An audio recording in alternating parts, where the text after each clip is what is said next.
Hi, everybody. Hello, Governor. Hello. I just wanted to spend some time just to give an update on the budget negotiations and where we are. But before I do, I want to also give an update on the fact that we just recently received our most recent job numbers, and really pleased to report that in the first 2 years of this administration, we have gained more jobs in the state of Maryland than the last administration did in 2 terms. And so we're thankful for all the partnership we've had, particularly with the private sector, who has really driven this level of job growth and job creation that we've seen in the state of Maryland. And also considering the fact that that's helped us to lead to Maryland now having one of the lowest unemployment rates in the country for a long period of time.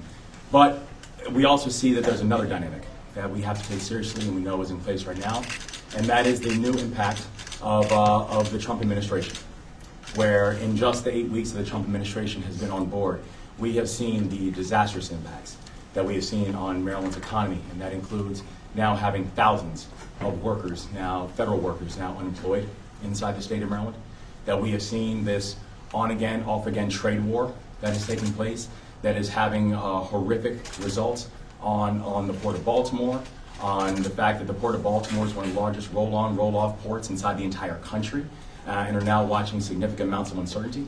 And we're seeing it also when it comes to our farmers, people on the Eastern Shore, our chicken farmers, who because of these tariffs and because of these trade wars that are now being ensued with our neighbors and with some of Maryland's largest partners, are having a significant amount of uncertainty and putting in a significant amount of uncertainty inside the economy. And we're also seeing it when it comes to the basic things like housing and the cost of supplies. And so the impacts of this Trump administration have been real, and we have now seen it in just 8 weeks. How this has been not just not glancing blows, but direct attacks on the state of Maryland, direct attacks on our economy. And the thing that we know is in this moment is that we are not just going to sit down and be attacked. We are going to make sure that we are going to fight back as a state. And so on January 18th, I introduced our budget, and inside that budget rollout, I had 3 very clear guidelines that we laid out that day.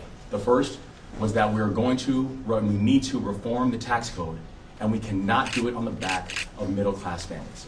The second was that we had to make Maryland more economically competitive, that we had to ensure that we were diversifying our economy off of Washington, and that we had to be more business-friendly as a state.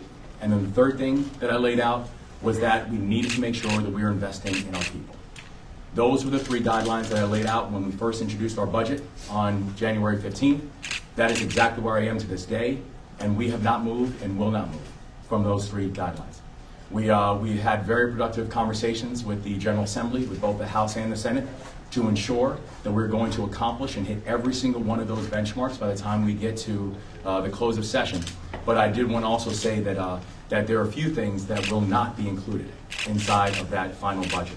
The first is that when I laid out that we had to make ourselves more economically competitive and more business friendly, that meant actually creating and opening up pathways for businesses to be able to grow and stay in the state of Maryland, and making Maryland the best place in the country in order for businesses to grow. And that is why that the broad business-to-business tax will not be in the final budget. So a broad B2B tax will not happen in the state of Maryland. We also said that in order to really support Marylanders, and particularly working Marylanders right now, that we had to be able to drive to get the cost of things down. And that is the reason why just last week we talked about a partnership to be able to bring down the cost of prescription drugs.